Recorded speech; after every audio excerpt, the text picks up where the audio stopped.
Next point बघा, vertical circular motion.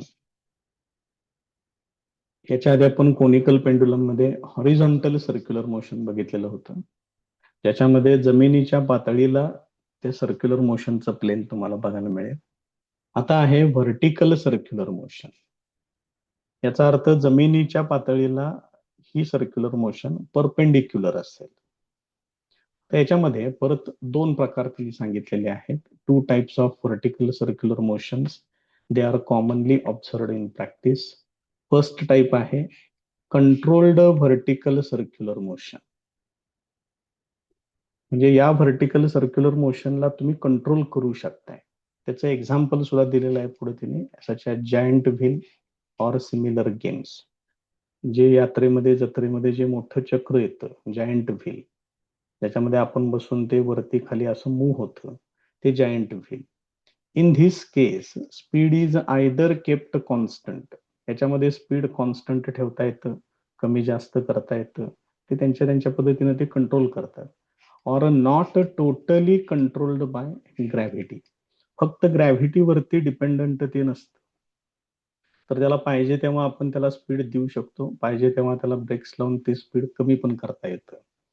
Vertical circular motion controlled only by gravity, हा second type आहे. Second type मध्ये फक्त ग्रॅव्हिटीनच vertical circular motion control होते. Here initially necessary energy is supplied mostly at lowest point. ज्या वेळेला ती body lowest पोझिशनला असते त्यावेळेला त्याला कमीत कमी त्याला जी काही गरजेची नेसेसरी एनर्जी जी आहे ती त्याला प्रोव्हाइड केली जाते. Then entire kinetics is controlled by the gravitational force. आणि तिथून पुढचं जे काही घडेल ते सगळं कोण कंट्रोल करेल? ग्रॅव्हिटी कंट्रोल करेल. याच्यामध्ये मात्र inter conversion of kinetic energy and gravitational potential energy is observed in this motion. हा पॉइंट खूप महत्वाचा आहे. याच्यामध्ये कायनेटिक एनर्जी, पोटेन्शियल एनर्जी आणि या दोघांची बेरीज केल्यानंतर तयार होणारी टोटल एनर्जी, यांची इंटर कन्व्हर्शन्स खूप इम्पॉर्टंट आहेत, ती आपल्याला समजली पाहिजे. त्याच्यावरून वेगवेगळी इक्वेशन्स ठरतील आणि फायनल फॉर्म्युला सुद्धा तुम्हाला त्या ठिकाणी व्यवस्थितपणे फाइंड आउट करता येईल. पॉइंट मास, आता त्याच्यातलं त्यांनी कुठलं कन्सिडर केलेलं आहे बघा. The point mass under going vertical circular motion under gravity. मग ग्रॅव्हिटीनं कंट्रोल केलेली व्हर्टिकल सर्क्युलर मोशन आपल्याला कन्सिडर करायची. आता त्यांनी इथं डायग्रॅम दिले, फार गोंधळ केला या सगळ्या डायग्रॅम मध्ये, आणि याच्यातली जी बेसिक डायग्रॅम आहे जी द्यायला पाहिजे होती तीच त्यांनी दिलेली नाहीये. सगळ्यात पहिल्यांदा आपण ती डायग्रॅम बेसिक ते पहिल्यांदा समजून घेऊया.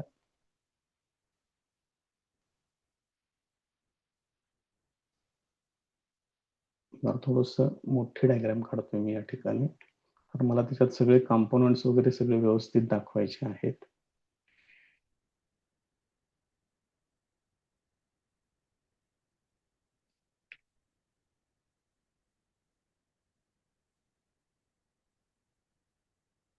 हे सर्कल कन्सिडर केलेलं आहे. त्याच्यामध्ये जो पार्टिकल आहे तो पार्टिकल या डिरेक्शन मध्ये व्हर्टिकल सर्क्युलर मोशन मध्ये आहे. त्याची एक पोझिशन मी या ठिकाणी कन्सिडर करतो.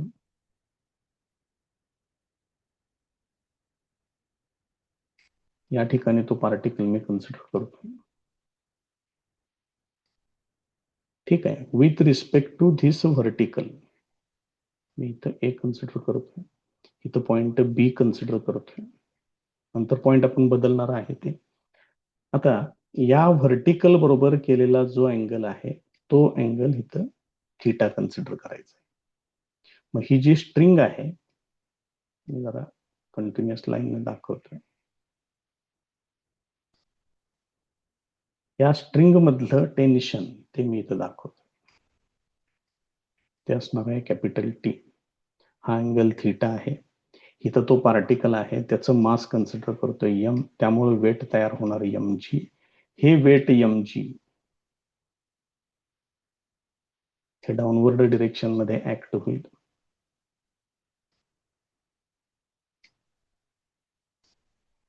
हे असेल.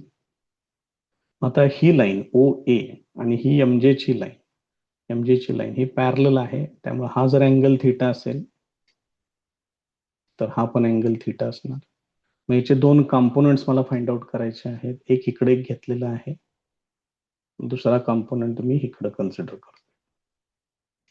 त्याला लागणारा जो रेक्टँगल आहे तो मी पूर्ण करतो इकडे असा, या पद्धतीने. ही डायग्राम थोडीशी मोठी करून घेतोय मी. बघा, ही एमजी ची लाईन, हेच महत्वाचं आहे याच्यातलं, आणि त्यांनी हे दिलंच नाहीये. त्याच्यानंतर ही इकडून जी लाईन येते टेन्शनची, ती इकडे येते अशी. त्याच्यानंतर त्याला परपेंडिक्युलर असणारी लाईन ती इकडे आहे. बघा, कळते का? ही इथली जी डायग्राम आहे एवढीच, ती इथं मी तयार करतोय. तर इकडून इकडं परपेंडिक्युलर ड्रॉ करा आणि इकडून इकडं परपेंडिक्युलर ड्रॉ करा. म्हणजे मग तुम्हाला इथे एक कॉम्पोनंट मिळेल आणि इथे एक कॉम्पोनंट मिळेल. अँगल थिटा इथं आहे, मग थिटाच्या शेजारचा कॉम्पोनंट तो येणार इथं, तो येणार एम जी कॉस थिटा. आणि हा थिटा आहे तर हा पण थिटा होणार. थिटाच्या समोरचा कॉम्पोनंट म्हणजे हा कॉम्पोनंट, तो आहे एम जी साइन थिटा, असा हा कॉम्पोनंट तयार होईल. त्यामुळे इथे येणार एम जी कॉस थिटा, हाच महत्वाचा आहे आपल्यासाठी. आणि इकडल्या बाजूला येणार आहे एम जी साइन थिटा.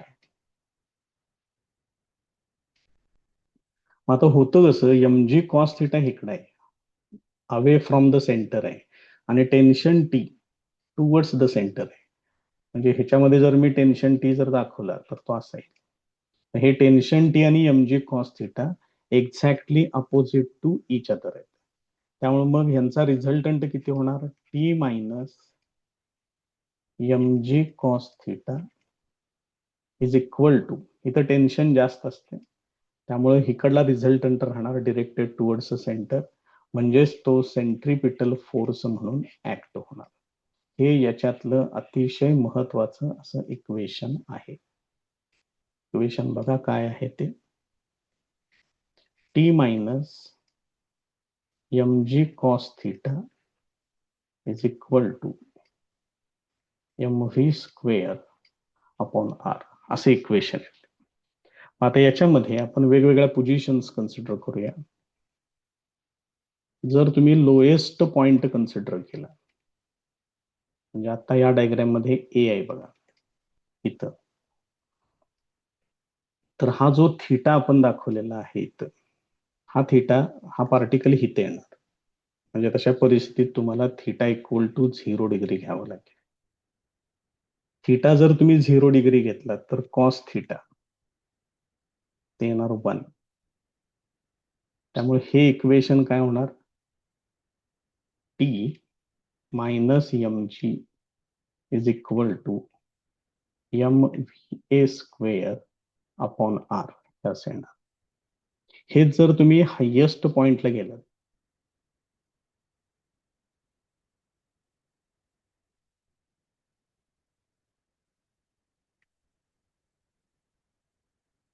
तर डायग्राम मध्ये हायेस्ट पॉइंट इथे येणार, तो वरती येणार या ठिकाणी.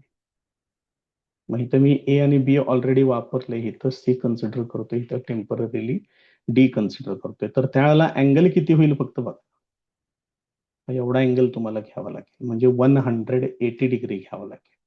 म्हणजे याच्यामध्ये या इक्वेशन मध्ये थिटा इक्वल टू 180 डिग्री घ्यावं लागेल, म्हणजेच पाय रेडियन घ्यावं लागेल. म्हणजे कॉस थिटा किती येणार? -1 येणार. मग ही व्हॅल्यू इथं वापरून घ्या, टी मायनस एम जी, याची व्हॅल्यू -1 होणार, equal to M V square upon R. त्यामुळे इक्वेशन इथं असेल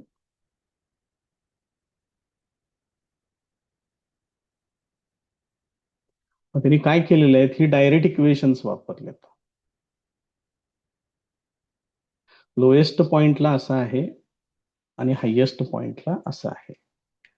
दाखवतो तुम्हाला इक्वेशन्स. येतं नाही, दुसऱ्या सेकंड पेज वरती त्याची इक्वेशन्स येतील. ऍट अप्पर मोस्ट पॉइंट असं घेतलेलं आहे. हे डायरेक्ट घेतलंय. मग त्याचं जे बेसिक आहे ते बेसिक घेत आहे या ठिकाणी. त्यामुळे पहिल्यांदा हे लिहून ठेवा कुठंतरी व्यवस्थित. हे फार महत्वाचं आहे. ह्या बेसिक गोष्टी आहेत. हा फॉर्म्युला तर व्हेरी व्हेरी व्हेरी इम्पॉर्टंट, तो त्यांनी दिलाच नाही. आणि त्याचं जे बेसिक आहे ती बेसिक डायग्रॅम ही आहे. त्यांनी बाकीचे सगळं फापट पसारा हे सगळं दिले. हे आपण कधी पण तयार करू शकतो. ही जी डायग्रॅम त्यांनी दिलेली आहे ही तुम्ही ऍट एनी टाइम तुम्ही तयार करू शकताय. फक्त तुम्हाला ती पहिली डायग्रॅम माहित पाहिजे. ठीक आहे, आता आपण याच्यामध्ये बघूया काय काय कन्सिडर केलंय त्यांनी ते. So consider a bob, a point mass, त्याला बॉब म्हणतात, tied to a practically massless inextensible flexible string as shown. It is whirled along a vertical circle. त्याला असं फिरवायचं आहे या दिशेमध्ये, दाखवली इथं सर्कलमध्ये. The bob performs a vertical circular motion and string rotates in a vertical plane. सगळ्यात पहिल्यांदा व्हर्टिकल प्लेन आणि हॉरिझॉन्टल प्लेन हे पहिल्यांदा व्यवस्थित समजून घ्या. आता ही जी डायग्रॅम दाखवली मी इथं ही व्हर्टिकल प्लेन मधली डायग्रॅम आहे. हेच जर समजा तुम्हाला असं सांगितलं की हॉरिझॉन्टल प्लेन मधलं सर्कल दाखवा, तर हॉरिझॉन्टल प्लेन मधलं सर्कल हे असेल बघा, कळते. हे हॉरिझॉन्टल प्लेन मधलं सर्कल झालं. आणि व्हर्टिकल सर्कल मधलं दाखवा म्हणून जर सांगितलं तर व्हर्टिकल सर्कल म्हटलं की हे असेल. हे सर्कल या सर्कलला बरोबर परपेंडिक्युलर असणार. त्यामुळे ही जी मोशन आहे इथं, this is a horizontal circular motion, जमिनीच्या पातळीला समांतर. आणि ही जी मोशन इथं दाखवलेली आहे दिस इज व्हर्टिकल सर्क्युलर मोशन, जमिनीच्या पातळीला परपेंडिक्युलर. त्यामुळे पहिल्यांदा ह्या दोन शब्दातला जर काही गोंधळ असेल तर तो क्लिअर करून घ्या, फार महत्वाचं. पहिल्यांदा ऍट एनी पोझिशन, आता त्याच्यावरती ऍक्ट होणारे फोर्सेस सांगितले ते आपण सगळं बघितलेलं आहे आता. At any position of bob there are only two forces acting on the bob. एक वेट mg, ते नेहमी व्हर्टिकली डाऊनवर्ड ऍक्ट होणार, which is constant. And force due to tension along the string directed along the string and towards the सेंटर. Tension आपण directed towards सेंटरच दाखवलं. Its magnitude changes periodically with time and location. त्याची magnitude मात्र with respect to time, with respect to position बदलत जाते. The motion is a non uniform. त्याच्यामध्ये हे लक्षात ठेवा की ही जी मोशन आहे ही मोशन युनिफॉर्म मोशन नाही, ही नॉन युनिफॉर्म मोशन आहे. कशामुळे नॉन युनिफॉर्म मोशन होते ते पण बघा. की ज्या वेळेला व्हर्टिकली अपवर्ड्स या डिरेक्शन मध्ये ज्या वेळेला हे मूव्ह होईल, म्हणजे इकडून इकडं जाताना, हे जसं इकडून लोएस्ट पोझिशन कडून जसं हे हायेस्ट पोझिशन कडं मूव्ह होत, त्यावेळेला काय होतं इथं बघा. हा जो mg साइन अल्फा जो आहे, किंवा आपण ज्याला mg साइन थिटा म्हटलं होतं, हा वेक्टर इथला या ठिकाणी दाखवलेला आहे बघा तो. तर हा कसा आहे, इट इज डिरेक्टेड डाऊनवर्ड, तो डाऊनवर्ड डिरेक्शन मध्ये. त्यामुळे ज्या वेळेला हा पार्टिकल वरती मूव्ह होतो त्यावेळेला हा कंपोनंट त्याला अपोज करतो. त्यामुळे हे जसं वरती वरती वरती जायला लागतं तसं त्याचं स्पीड कमी होतं. म्हणून इथं काय लिहिलंय बघा, रिटार्ड्स लिहिलंय. म्हणजे वरती जाताना त्याचं स्पीड कमी होतं. नंतर ज्या वेळेला ते इकडून खाली यायला लागतं त्यावेळेची त्याची जी डायग्रॅम आहे ती बघा. त्याचा mg साइन थिटा इकडे येतो आणि mg कॉस थिटा इकडे आहे. मग आता mg साइन थिटा कसा डिरेक्टेड आहे, तो खाली डिरेक्टेड आहे इकडं डाऊनवर्ड डिरेक्शन मध्ये. त्यामुळे तो काय करतो, या मोशनला असिस्ट करतो, अपोज नाही करत, त्याला मदत करतो. आणि त्यामुळं पार्टिकल वरून खाली येताना हाय स्पीडने येतो. त्यामुळे तिथं त्याचं ऍक्सेलरेशन होतं, स्पीड वाढतं. इथे लिहिलेलं आहे बघा, ऍक्सेलरेट्स. त्यामुळं ही जी मोशन आहे या मोशन मध्ये जर कंट्रोल्ड बाय ग्रॅव्हिटी असेल तर याचं स्पीड बी कडून ए कडे म्हणजे लोएस्ट पोझिशन कडून हायेस्ट पोझिशन कडे जाताना स्पीड डिक्रीज होतं. ए कडून बी कडे येताना म्हणजे हायेस्ट पोझिशन कडून लोएस्ट पोझिशन कडे येताना स्पीड इन्क्रीज होतं. त्यामुळे ही जी मोशन आहे ही मोशन नॉन युनिफॉर्म मोशन आहे, हे लक्षात ठेवा. त्याच्या कारणासहित तुम्हाला ते व्यवस्थितपणे माहिती पाहिजे. त्याच्या पुढे जाऊया. आता काय काय घेतले बघा त्यांनी याच्यात. Hence resultant of these two forces is not directed towards centre.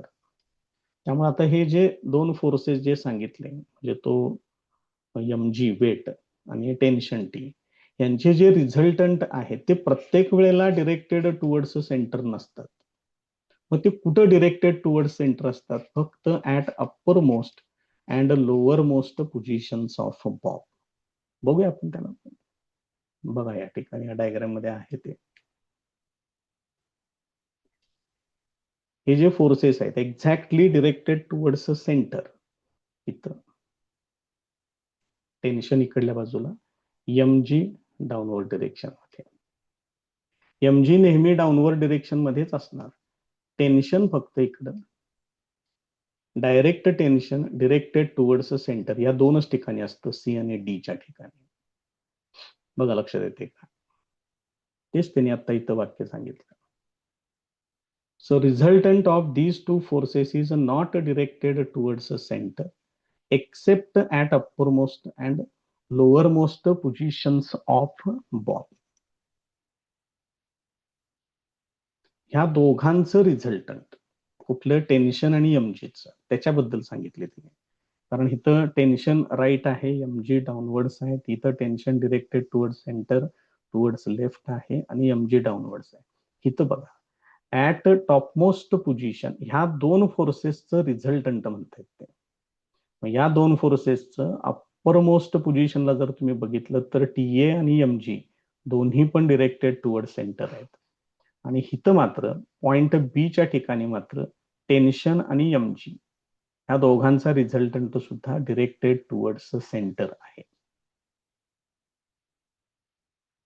At all other places part of resultant is tangential and is used to change the speed. बाकी सर्व ठिकाणी या रिझल्टंटचा काही भाग हा टँजेन्शियल असतो आणि तो त्याचा स्पीड चेंज करण्यासाठी वापरला जाऊ शकतो. बाकीचं वाचून ठेवा, फक्त डेरिव्हेशन मध्ये एवढं डिटेलमध्ये कुणी बघत नाही, लिहित नाहीत.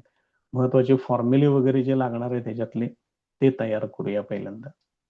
आता सगळ्यात पहिल्यांदा त्यांनी असं कन्सिडर केलेलं आहे अप्पर मोस्ट पोझिशन ए.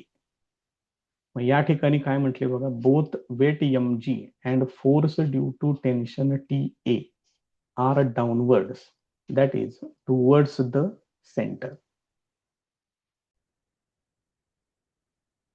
त्याने आता ऍट अप्पर मोस्ट पोझिशन सांगितलेलं आहे, ती डायग्राम घेत आहे बघा. At upper most position tension T directed toward centre, M G also directed toward centre, आणि या दोघांची बेरीज म्हणजे तिथला सेंट्रिपिटल फोर्स म्हणून ऍक्ट होईल. आणि मगाशी जो फॉर्म्युला सांगितलेला होता त्याच्यामध्ये सुद्धा तुम्ही व्हॅल्यू सबस्टिट्यूट केली अँगलची की तुम्हाला त्या ठिकाणी इक्वेशन असं मिळेल. तो अप्पर मोस्ट पॉइंट आपण ए कन्सिडर केलाय, त्यामुळे तिथलं स्पीड जर व्ही ए घेतलं,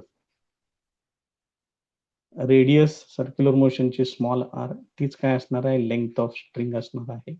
तर तिथं फॉर्म्युला असा तयार होतो, M G plus T A equal to M V A square upon R.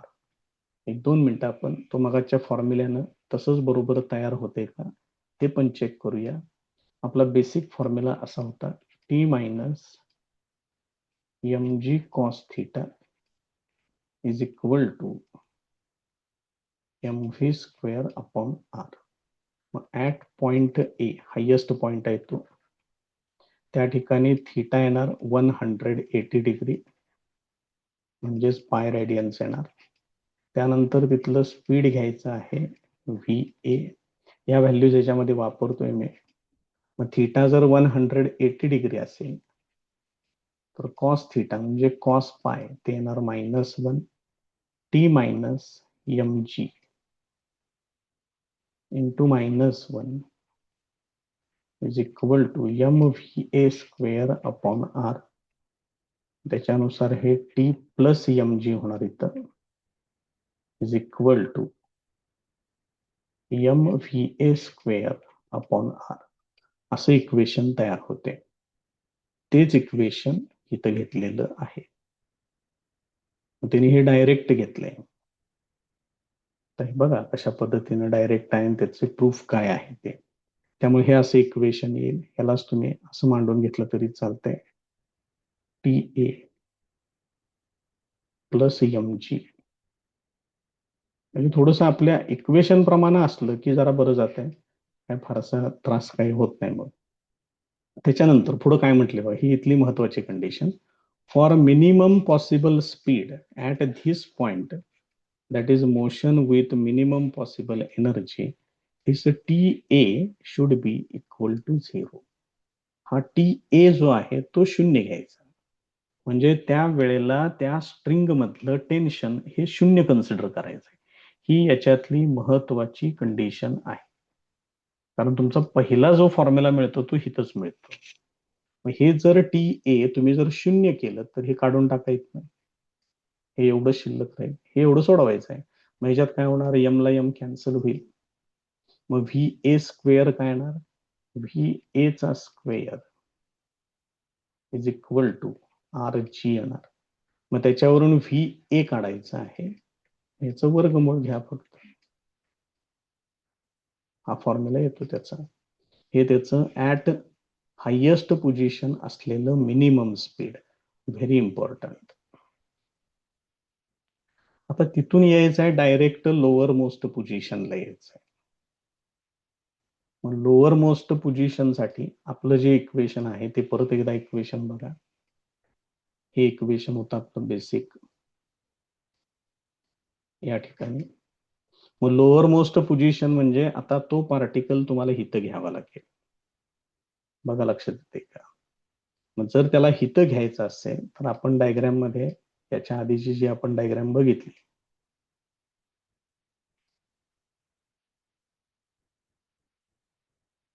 या पद्धतीनं आपण कन्सिडर करतो त्याला. With respect to this vertical हा अँगल आपण थीटा घेतो. मग हा पार्टिकलच जर तुम्ही इथं कन्सिडर केला तर थीटा तुम्हाला आता काय घ्यावं लागेल, theta must be equal to 0 degree. Theta जर 0 डिग्री घेतलं तर कॉस थीटा इक्वल टू 1 येणार. हे कॉस थीटा इक्वल टू 1 याच्यामध्ये वापरा या इक्वेशन मध्ये. म्हणजेच हे काय होते, T minus M G is equal to M V B square upon R हे असेल. मग ही जी त्यांनी डायरेक्ट इक्वेशन्स जी घेतलेले आहे त्याच्यामुळे जरा प्रॉब्लेम होते. कुठं प्लस घ्यायचं कुठं मायनस घ्यायचं आणि ते तसंच का घ्यायचं हा मेन प्रॉब्लेम आहे त्याच्यात.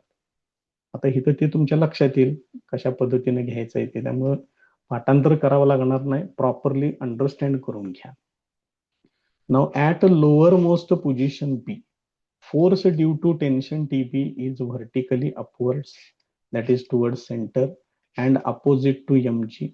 The resultant of these two is the centripetal force. या दोघांचा resultant centripetal force असेल. If Vb is the speed at the lower most point, इथं इक्वेशन असे येते. ते आपण आता व्हेरीफाय केलेलं आहे. आता इथून पुढे बघा त्यांनी काय म्हटले. From upper most to lower most point vertical displacement is 2r and motion is governed only by gravity. Diagram मध्ये बघूया आता आपण त्याचं काय आहे नेमकं, त्यांना काय म्हणायचंय ते पण बघूया. इथं बाजूला घेतोय जरा जास्त गोंधळ होईल याच्यामध्ये. हिथं पार्टिकल आहे या पॉइंट बीच्या ठिकाणी. आता तो हिथून हिथं जाणार आहे. मग ह्या दोन पोझिशन मधलं जे डिस्टन्स आहे ते डिस्टन्स एवढं आहे. बघा लक्षात येते का, इथं सेंटर आहे. मग जर ह्याची रेडियस जर आर असेल तर ह्या सेंटर ओ पासून बी पर्यंत आर आहे, ओ पासून ए पर्यंत पण आरच आहे. हे टोटल डिस्प्लेसमेंट किती होईल? तर हे टोटल डिस्प्लेसमेंट होणार आहे R plus R, that is equal to 2r. हेच त्यांनी या ठिकाणी सांगितले. फ्रॉम अप्पर मोस्ट to lowermost point, vertical displacement is 2r and motion is governed only by gravity. याच्यामध्ये फक्त ग्रॅव्हिटी हीच त्या मोशनला कंट्रोल करणार आहे. त्यामुळं इथं काय होते बघा, तुम्ही कसं कन्सिडर करताय त्याच्यावर अवलंबून आहे. Upper most to lower most असं यांनी म्हटलंय. म्हणजे काय होणार बघा, या हायेस्ट पोझिशन पासून ते खाली येणार. जसं ते खाली येईल तसं त्याची कायनेटिक एनर्जी वाढायला लागते, कारण त्याचं स्पीड वाढते. आणि हाईट कमी झाल्यामुळं पोटेन्शियल एनर्जी डिक्रीज होते. मग जर तुम्ही ए कडून बी कडे जर कन्सिडर केलं तर कायनेटिक एनर्जी इन्क्रीज होते, पोटेन्शियल एनर्जी डिक्रीज होते. आणि हेच जर तुम्ही बी कडून ए कडे कन्सिडर केलं तर इथं काय होणार, कायनेटिक एनर्जी डिक्रीज होणार, पोटेन्शियल एनर्जी इन्क्रीज होणार. मात्र कुठलीही कंडिशन जर तुम्ही कन्सिडर करा, टोटल एनर्जी मात्र काय राहते, नेहमी कॉन्स्टंटच राहते. टोटल एनर्जी चेंज होत नाही. Total energy always remains constant. आणि याचाच वापर करून वेगवेगळ्या व्हेलॉसिटीज फाइंड आउट करायच्या आहेत. हे लक्षात असू दे, हे फार महत्वाचं आहे. याच्यातलं प्रॉपर अंडरस्टँडिंग होईल त्याच्यामुळे तुमचं. आता इथं त्यांनी कसं कन्सिडर केलेलं आहे बघा, upper most to lower most साठी त्यांनी कन्सिडर केलेलं आहे. आणि त्यांनी असं म्हटलेलं आहे की corresponding decrease in gravitational potential is converted into kinetic energy. मग आता ग्रॅव्हिटेशनल पोटेन्शियल एनर्जीचा काय फॉर्म्युला आहे, एम जी एच. ते हायेस्ट पोझिशनला आहे, म्हणजे हाईट किती घ्यायची आता सांगितल्याप्रमाणे 2r घ्यायची. इथे घेतले mg2r. हायेस्ट पोझिशनची कायनेटिक एनर्जी 1/2 कायनेटिक एनर्जीचा फॉर्म्युला मायनस लोअर मोस्ट पोझिशनची कायनेटिक एनर्जी, ते असं घेतलं. आता याच्यामध्ये काय काय होणार आहे बघा, यम कॅन्सल होईल सगळीकडचं. त्यानंतर याला 2 न मल्टिप्लाय करून घ्या, म्हणजे हे छेदातलं 2 पण कॅन्सल होईल. आणि इथं 2 आहे ऑलरेडी, ते 4 होणार. हे बघा 4 टाइम्स आर जी, आणि सगळीकडचं 2 cancel, V B square minus V A square येणार. हे असे. याच्यातलं व्ही ए मी ऑलरेडी काढलेलं आहे. व्ही ए ची व्हॅल्यू होती रूट आर जी. मग व्ही ए चा स्क्वेअर किती येणार, फक्त आर जी येणार. येत आहे ती व्हॅल्यू मी इथं वापरली. मग V B square minus R G, हे पलीकडे पाठवा मायनस आर जी, इकडे आल्यानंतर प्लस होईल. म्हणजेच V B square equal to 5 R G होणार. मग याचं वर्गमूळ घ्या असेल. त्यामुळे लोअर मोस्ट पोझिशनला स्पीड किती, तर ते येतं रूट 5 आर जी. त्यामुळे त्याच्यातले आपल्याला स्पीड्स कुठले कुठले मिळाले ते लक्षात घ्या. टॉपमोस्ट पोझिशनला आपण स्पीड काढलेलं आहे, ते आहे root R G. Lower most पोझिशनला स्पीड आपण फाइंड आउट केलेलं आहे,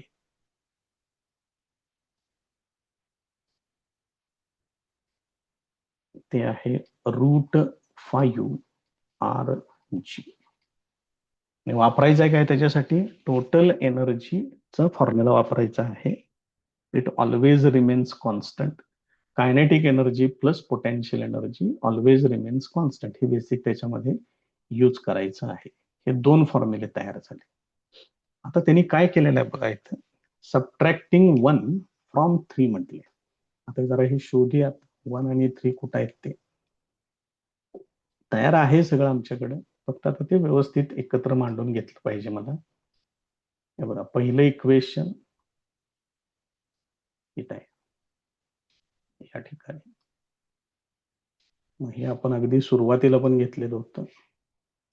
किंवा एक काम करूया, आता याच्यातले बाकी सगळा गोंधळ सगळा रिकामा करूया या पद्धतीने. ओकेच झालं हे. मग ह्याच्यातलं first equation T A plus M G equal to M V A square upon R घेतोय मी इकडे लिहून खाली.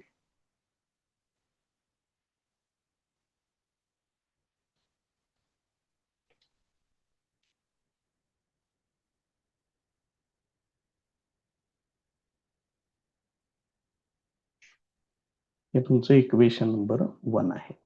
परत एकदा चेक करा बरोबर तेच आहे का हे इक्वेशन.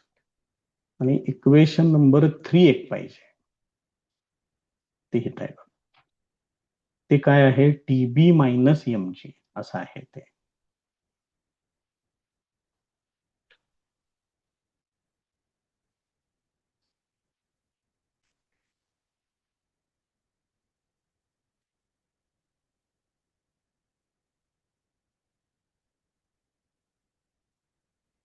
असं आहे. हे इक्वेशन नंबर 1 आहे. हे इक्वेशन नंबर 3 आहे आत्ताच आपलं. त्याला आता आपण टेम्पररी 1 2 कन्सिडर केलं तरी चालते. आता ह्यानी इथं काय केलेलं आहे ते जरा बघा. सबट्रॅक्टिंग 1 फ्रॉम 3 म्हटले, म्हणजे हे फर्स्ट इक्वेशन थर्ड इक्वेशन मधून सबट्रॅक्ट करायचं. बघा म्हणजे हे याच्यातून वजा करायचं.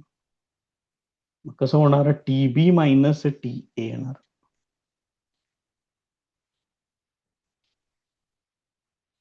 हे असेल बरोबर का. थर्ड इक्वेशन मधून फर्स्ट इक्वेशन सबट्रॅक्ट करायचं. किंवा मी एक काम करतो, तुम्हाला जरा सोपं जावं ह्याच्यासाठी ते इक्वेशन मी सरळ इथं खाली मांडून घेतोय आणि मग सबट्रॅक्शन करतोय. अजून थोडस इझी जाईल तुम्हाला.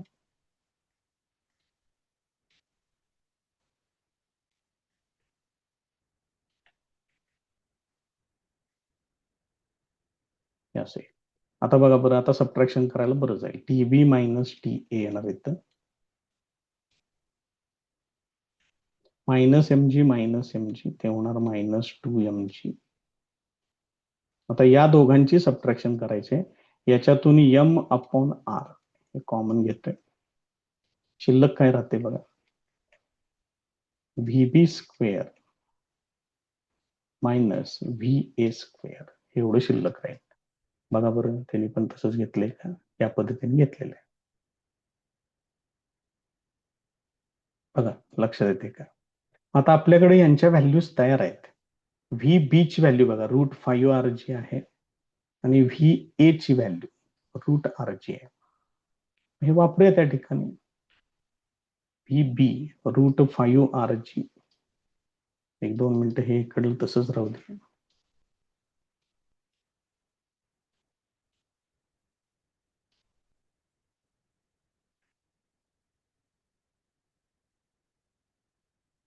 येणार √5r जी त्याचा स्क्वेअर मायनस इथे येणार √r जी त्याचा स्क्वेअर.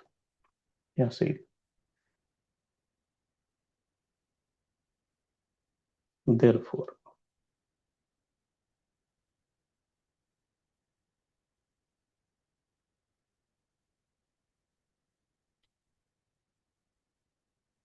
इथं स्क्वेअर करून घ्या.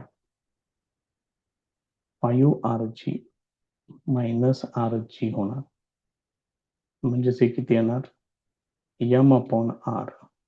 5 मायनस 1 हे येणार 4r जी. हे आर ला आर कॅन्सल होईल, म्हणजे इकडे येणार 4mg.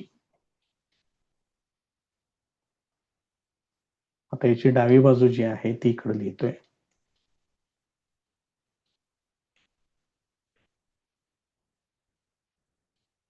हे असेल. हे -2mg इकडे आणून सबट्रॅक्ट करा फक्त. हे ऑलरेडी मायनस आहे, ते इकडे आल्यानंतर प्लस होईल. 4mg प्लस 2mg हे असेल. हा एक याच्यातला अतिशय महत्वाचा फॉर्म्युला आहे. फॉर्म्युला म्हणून डायरेक्ट लक्षात पण ठेवा, याची सिद्धता सुद्धा लक्षात ठेवा. याचं एकदा प्रूव्ह करा म्हणून सुद्धा परीक्षेमध्ये विचारून झालेलं आहे. त्यामुळे हे व्यवस्थित करा. त्यांनी बघा डायरेक्टच या ठिकाणी दिलेलं आहे. त्यांनी किती थोडक्यात कार्यक्रम आवरलेला आहे ते बघू शकता. महत्वाचं आहे, इम्पॉर्टंट आहे, त्यामुळे ते करून ठेवा.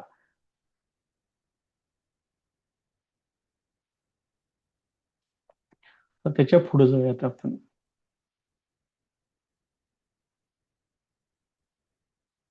त्याच्यानंतर त्यांनी सांगितलेलं आहे positions when the string is horizontal C and D. आता त्या पोझिशन्स आता आपण कन्सिडर करूया. आता या दोन पोझिशन्सना काय कंडिशन आहे ते आपण बघूया या डायग्राम मध्ये. या ठिकाणी त्यांनी जे दोन पॉइंट सांगितलेत सी आणि डी ते आहेत. हा पॉइंट सी आहे इथं आणि हा पॉइंट डी आहे. याच्यामध्ये त्याचं जे वेट जे आहे हे दोन्ही ठिकाणी एम जी व्हर्टिकली डाऊनवर्ड्सच ऍक्ट होत. बघा लक्षात येते का? आणि जे काही टेन्शन आहे it is directed towards the centre. ते सेंट्रिपिटल फोर्स म्हणून काम करत या पद्धतीने. मग ह्या दोन पॉइंट्सच्या ठिकाणी सुद्धा तुम्ही सिमिलर थेरी यूज करू शकताय. आणि याच्यामध्ये काय काय फॉर्म्युले येतात ते बघा.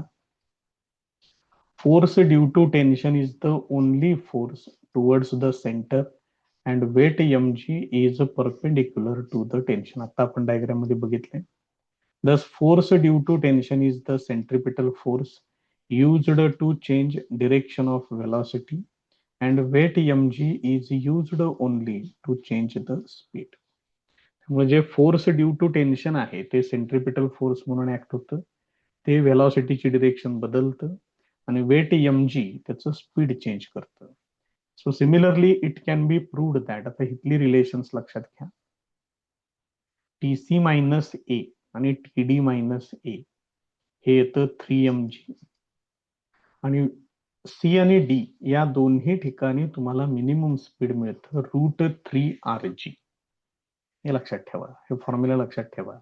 त्यामुळे आता याच्यामध्ये आपल्याला या टोटल या पूर्ण डायग्राम मध्ये आपल्याला सगळीकडची स्पीड्स माहिती आहेत. ऍट लोएस्ट पोझिशन इथं √5rg एवढं कमीत कमी स्पीड असतं. ऍट हायेस्ट पोझिशन इथे येतं √rg. At point D consider करा किंवा सी कन्सिडर करा, या दोन्ही ठिकाणी √3rg एवढं स्पीड आहे. त्यामुळे या व्हॅल्यूज लक्षात ठेवा. या व्हॅल्यूज इम्पॉर्टंट आहेत. त्याच्यावरती बेस्ड प्रॉब्लेम्स तुम्हाला कन्सिडर करावे लागतील. त्याच्यानंतर त्यांनी सांगितलेलं आहे आर्बिट्ररी पोझिशन. म्हणजे आता जे आपण 4 पोझिशन्स कन्सिडर केल्या त्या सोडून इतर ठिकाणी काय. Force due to tension and weight are neither along same line nor perpendicular. मग ह्या 4 पोझिशन जर सोडल्या तर टेन्शन आणि वेट यांच्या डिरेक्शन्स वेगवेगळ्या आहेत. ते एका रेषेवरती नाहीत किंवा परपेंडिक्युलर टू इच अदर पण नाही आहेत. Tangential component of weight is used to change the speed. मग त्या ठिकाणी त्या mgचा टँजेन्शियल कंपोनंट जो आहे तो स्पीड चेंज करण्यासाठी वापरला जातो. It decreases the speed while going up and increases it while coming down. मगाशी दाखवलं होतं बघा mg साइन थिटा. वरती जाताना म्हणजे लोएस्ट पोझिशन कडून अप्पर मोस्ट पोझिशन कडे जाताना mg साइन थिटा त्या मोशनला अपोज करतो म्हणून स्पीड डिक्रीज होतो. आणि ज्यावेळेला तो वरून खाली येतो त्यावेळेला mg साइन थिटा त्या स्पीडला इन्क्रीज करतो कारण त्याची पण डिरेक्शन डाऊनवर्ड असते. त्याच्यानंतर सेकंड केस कन्सिडर केलेली आहे मास टाईड टू ए रॉड. म्हणजे इथं तुम्ही स्ट्रिंग वापरायची नाहीये, स्ट्रिंगच्या ऐवजी रॉड वापरायचं. याच्या आधीची कंडिशन काय होती, स्ट्रिंग मध्ये टेन्शन होतं. बरोबर आहे का बघा. ते इथं तुम्हाला कन्सिडर करावं लागणार नाहीये जास्त. आणि तो रॉड आहे तो रिजिड आहे. आपण सगळ्यात पहिल्यांदाच काय कन्सिडर केलेलं होतं की at upper most point tension is 0. मग आता ते त्यांनी या ठिकाणी काढून टाकलेलं आहे.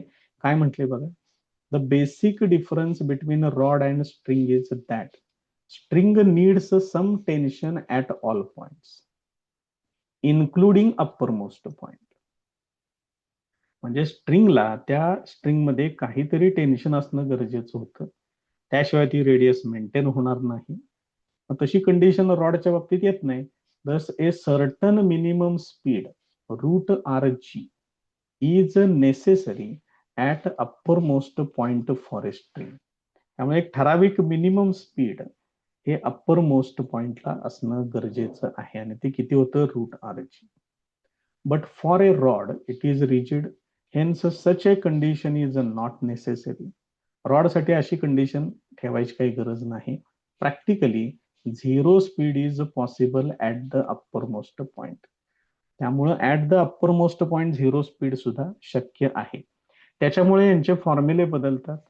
लोअर मोस्ट मिनिमम जे आहे तो फॉर्म्युला असा आहे 2 into root R g, root 4 r g आहे. हॉरिझॉन्टल पोझिशनला स्पीड रूट 2 आर जी येते.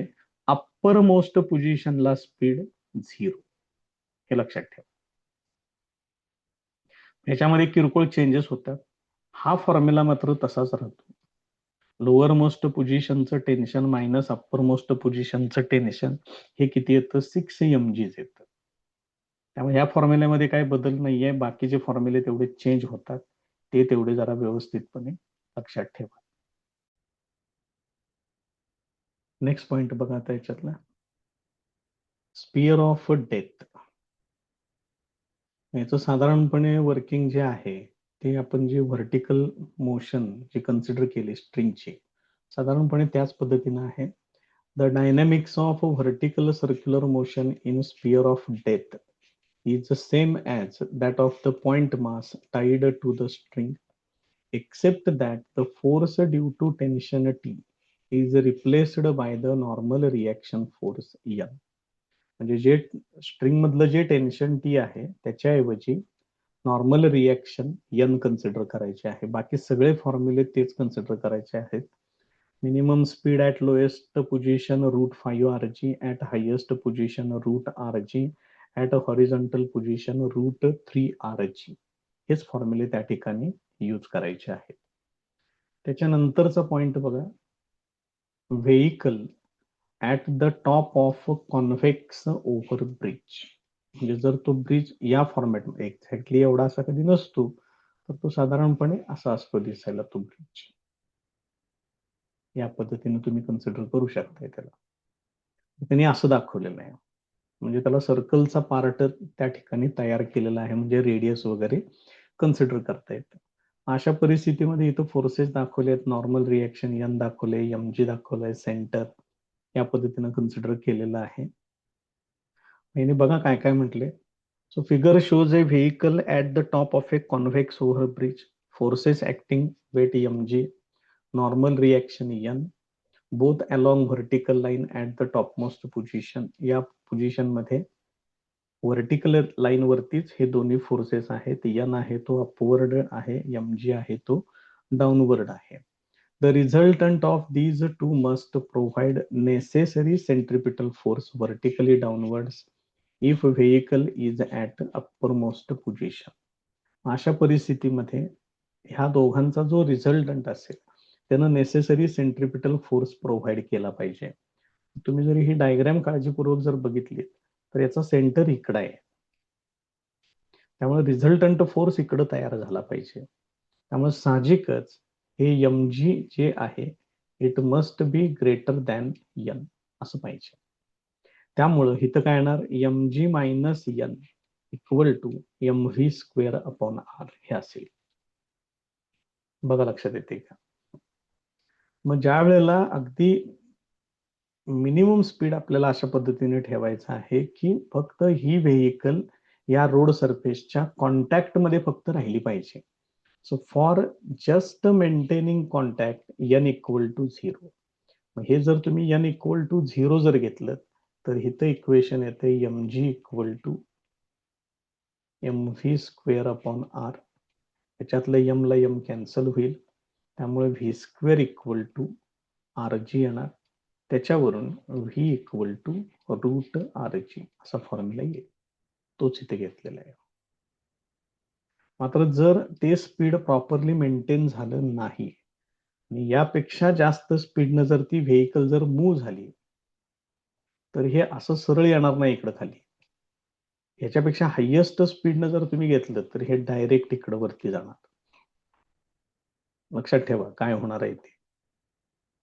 मग या प्रकारे तुम्ही पिक्चरमध्ये वगैरे सिनेमामध्ये वगैरे हे असं बघितलेलं आहे की व्हेकल्स ह्या कशा पद्धतीने मूव्ह होतात काय होतात. त्याच्यामध्ये सुद्धा थोडंफार सायन्स या पद्धतीने तुम्ही कन्सिडर करू शकता.